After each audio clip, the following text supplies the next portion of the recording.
Okay, so you want to understand Amazon? I don't mean the cardboard box on your doorstep, I mean the machine humming behind it. You already know this company the way you know your own kitchen because you tap a button on your phone and a day or two later, sometimes the very same afternoon, a box arrives carrying almost anything you can picture, from groceries to a charger to a mattress to a bag of dog food. Shopping barely feels like shopping anymore and lands somewhere closer to wishing for a thing and watching it appear on your porch. Somewhere in the back of your mind, you have already run the quiet arithmetic that says a company selling this much to this many people this often has to be swimming in profit. But here is what almost nobody tells you. Amazon barely earns a cent selling you things. The store you lean on every week, the one that ships you 2 billion packages, runs on some of the thinnest margins on the planet, and for most of its life it turned no profit at all, entirely on purpose. What you picture as the whole company is really just the bait. The actual money gets made in 3 machines you never see, machines most customers do not even know exist, and once you understand what they are, Amazon stops looking like a store and starts looking like something far stranger and far more powerful. Feel the size first, because none of this lands until you do. Amazon pulled in $716 billion in sales in 2025, which crowns it the largest company in the United States by revenue and one of the largest anywhere on Earth. Roughly 1.5 million people draw a paycheck from it, more than live in most cities you could name off the top of your head. Its website fields about 2.5 billion visits every month. Inside the United States, close to 40 cents of every dollar spent online lands in Amazon's account, more than 6 times what its nearest rival collects. When Jeff Bezos started the thing in a garage back in 1994 to sell books, nobody sane would have forecast this. The real question was never whether Amazon makes money, because it plainly does, but where that money actually comes from, and the answer is not the part you touch. Trace the revenue and it pools into 3 big buckets, largest by far is North America, the stores and marketplace across the United States, Canada, and Mexico, which brought home about $426 billion in 2025. Next comes international, meaning everywhere else, adding roughly $162 billion. Smallest of the 3 by sales is Amazon Web Services, the cloud computing arm,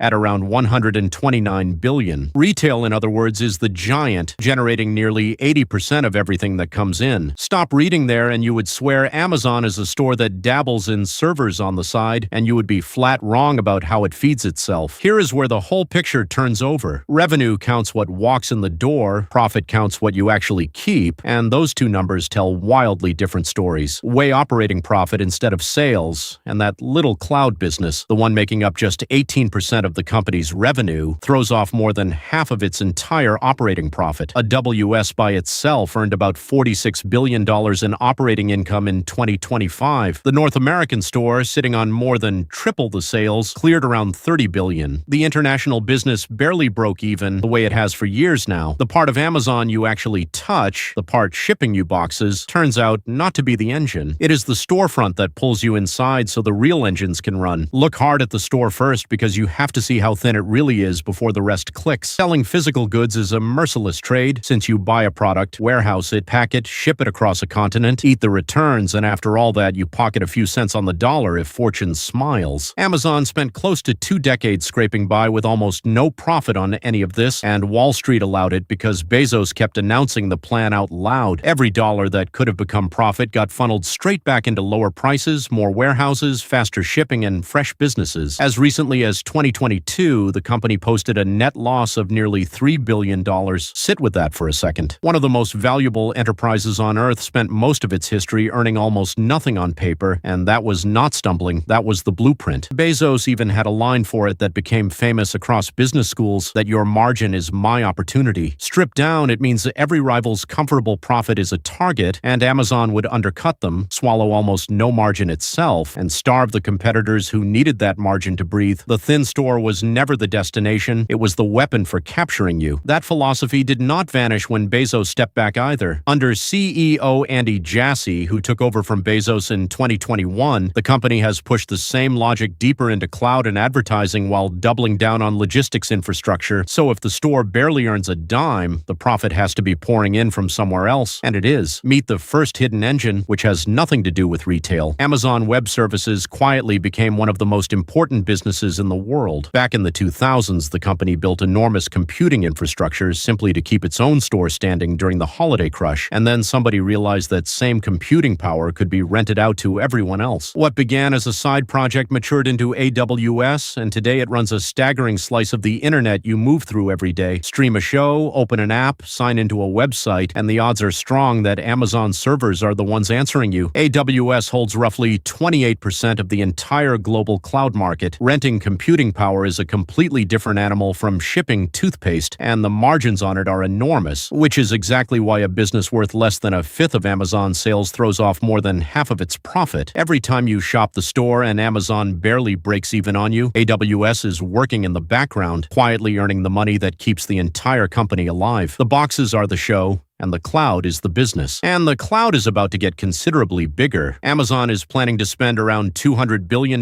in a single year, most of it on AI data centers and custom chips, specifically its own Trainium and Inferentia silicon, along with Amazon Bedrock, its platform for building and deploying generative AI applications. The bet is that the next wave of computing, the one running large language models and AI workloads for every major company on Earth, runs on Amazon's infrastructure. If that bet pays off, AWS does not just stay dominant, it pulls further ahead. If it misses, that is an extraordinary sum chasing a future that never quite arrived. Now the second hidden engine, and this one hides in plain sight while you use it. When you search for something on Amazon, study that first row of results, because plenty of them are advertisements. That little sponsored tag marks a company paying Amazon to leap the line and land in front of you at the precise moment your wallet is open. Amazon's retail media network, which is the industry term for this kind of advertising sold directly inside a shopping platform, has quietly grown into one of the largest businesses of its kind anywhere, and in 2025 it hauled in around $68 billion, climbing more than 20% in a single year. That figure ranks Amazon as the third largest digital advertising platform on the planet, trailing only Google and Meta. Think about why the space is worth so much. Google knows what you are curious about, and Meta knows who your friends are, but Amazon knows what you actually buy, down to the brand, the price, and the exact second you clicked. No moment is more valuable for showing someone an ad than the instant they are already reaching for a credit card, and those ads are no longer limited to the shopping site itself. Prime Video, which now carries advertising to its roughly 315 million ad-supported viewers worldwide, has handed Amazon another enormous surface to sell against. Better yet, delivering that ad costs Amazon almost nothing, so it stacks as nearly pure profit on top of a store you were going to open anyway. You think you are browsing a store when really you are walking through an auction where the shelf space goes to the highest bidder. The third hidden engine turned Amazon from a store into a kingdom, and it is the marketplace. A fact here surprises almost everyone who hears it, which is that most of what sells on Amazon is not sold by Amazon at all. Around 62% of the units moving through the platform come from independent third-party sellers, the small and medium businesses that list their products through it. That share sat at 3% back in 1999, and today the majority of the store is other people's inventory. The arrangement is quietly brilliant because Amazon collects money on those sales without buying, owning, or risking a single item. The seller shoulders the risk, Amazon takes the cut, and the cut runs deep. A seller pays a referral fee on every sale, usually somewhere between 8 and 15%. Then most of them pay again to store, pack, and ship through fulfillment by Amazon. Then they pay a third time for advertising just to stay visible in a sea of rivals. Stack those charges together, and Amazon can walk away with 40 to 50 cents of every dollar a small seller earns. Those seller fees brought in more than $170 billion in 2025, which is more than Amazon's own first-party online store sales. Let that settle, because it means Amazon now earns more renting its store to other sellers than selling its own products. It built the mall, and then it started charging every shop inside. It rent, tolls, and advertising while carrying none of their inventory risk. Landing on Amazon feels like reaching millions of customers overnight, and for plenty of sellers, it also means handing your margins to a landlord that can hike the rent whenever it likes, and that watches exactly how well you are doing. A fourth trick runs underneath the other three, and it is pure financial engineering. Picture the timing of an Amazon purchase, because you pay the instant you click, and your money reaches Amazon's account today. Amazon, though, does not pay its suppliers and its third-party sellers right away, holding that money and settling up later, sometimes weeks later. At any given moment, then, the company sits on an enormous pile of cash it collected from you but has not yet get handed to the people who supplied the goods. Put plainly, its own customers are floating it a giant rolling interest-free loan to run the business on. That cushion is what lets Amazon fund warehouses and experiments and price wars without borrowing anywhere near as much as you would expect. You are not only Amazon's customer, because for a few weeks after every purchase, you are quietly its lender too. None of these engines would spin without the flywheel connecting them, and the hub of that flywheel is Prime. That yearly membership, running around $139 in the United States, ranks among the most effective loyalty traps ever designed. Something like 240 million people carry Prime worldwide, roughly 180 million of them inside the United States alone, which is more than half the country. Here is what the membership really does to you. Once you have paid for that free 2-day shipping, an almost physical pull drags you toward buying from Amazon instead of anywhere else, because shopping somewhere else starts to feel like wasting the membership you already bought. The average Prime member spends around $1,400 a year on the platform, bundled into what Amazon labels subscription revenue. The fees themselves brought in nearly $50 billion in 2025, most of it close to pure profit. The fee is not even the real prize, though. The prize is that Prime converts you from a shopper who compares prices into a customer who defaults to Amazon without a second thought, and every one of those defaulted purchases feeds the ad business, feeds the seller fees, and funds the whole machine. And Prime is no longer just shipping. It bundles streaming video, music, cloud storage, and if you have an Echo speaker in your living room, Alexa, Amazon's voice assistant, standing ready to reorder your paper towels at a spoken word. Every piece of that ecosystem is one more reason to stay and one more data point feeding the engine. Step back and watch how the pieces lock together, because this is the part Bezos grasped before almost anyone. He sketched it as a flywheel, a wheel that spins faster the harder you push. Lower prices pull in more customers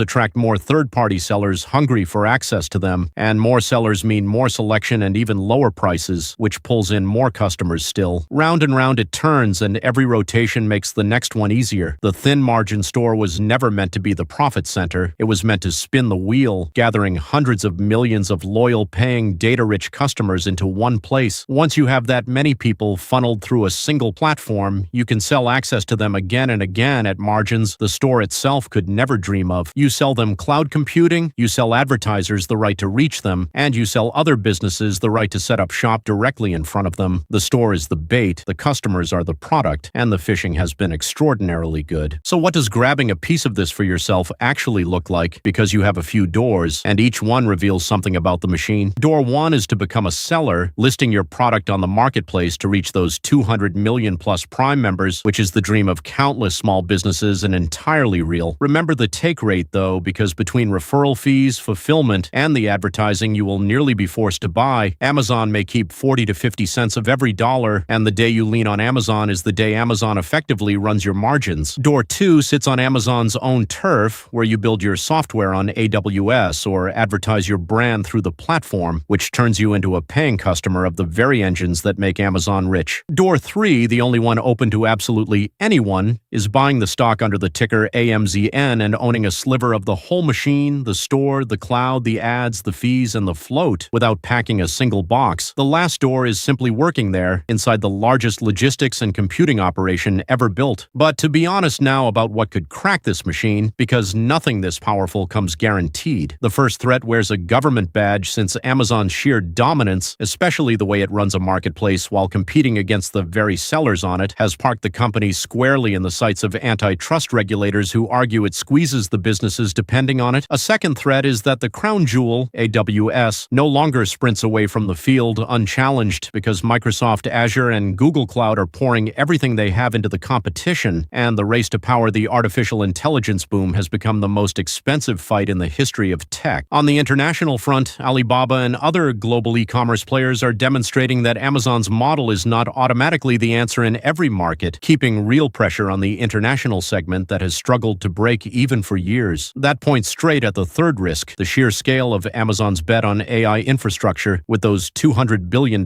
earmarked for data centers, Trainium chips, and Bedrock deployments. That is a staggering wager that the future runs on Amazon's infrastructure, and if it pays off, AWS only grows more dominant, while if it misses, that is an enormous sum chasing a future that never arrived. Underneath all of it sits the same quiet dependency the company has always carried, because it needs you to keep shopping, keep subscribing, and keep clicking, since every engine it has built ultimately runs on your attention and your wallet. Here is the thing to sit with. In 1994, a man walked away from a comfortable finance job, drove across the country, and started selling books out of a garage because he saw that the internet was about to rewrite how people bought everything. He never really built a bookstore, and he never really built a store at all. What Jeff Bezos built instead was infrastructure, the roads and warehouses and servers and payment systems that the rest of the economy would eventually be forced to run on, and then he made himself the toll collector on every lane of it. Along the way, he also picked up Whole Foods, putting physical grocery stores inside the machine and planting Amazon's logistics and advertising reach into the aisles of a business that Americans visit every week. Amazon today is worth close to $2 trillion, and the man who launched it became, for years, one of the richest people alive, not by selling you books, but by owning the ground the entire marketplace stands on. So the next time a box lands on your doorstep, hold on to what is actually happening. You feel like the customer walking away with a great deal, and the deal is genuinely real. You are also the reason sellers pay their fees, the pair of eyes advertisers are bidding for, the lender floating the company your cash, and the data point that sharpens the next sale. The convenience is real, and it is only ever the mechanism. Those 200 million loyal customers are the point. Amazon was never truly in the business of selling you things. It was in the business of becoming the place where everything gets bought and sold, then quietly charging a toll on all of it. The store is the bait, and you were never simply shopping.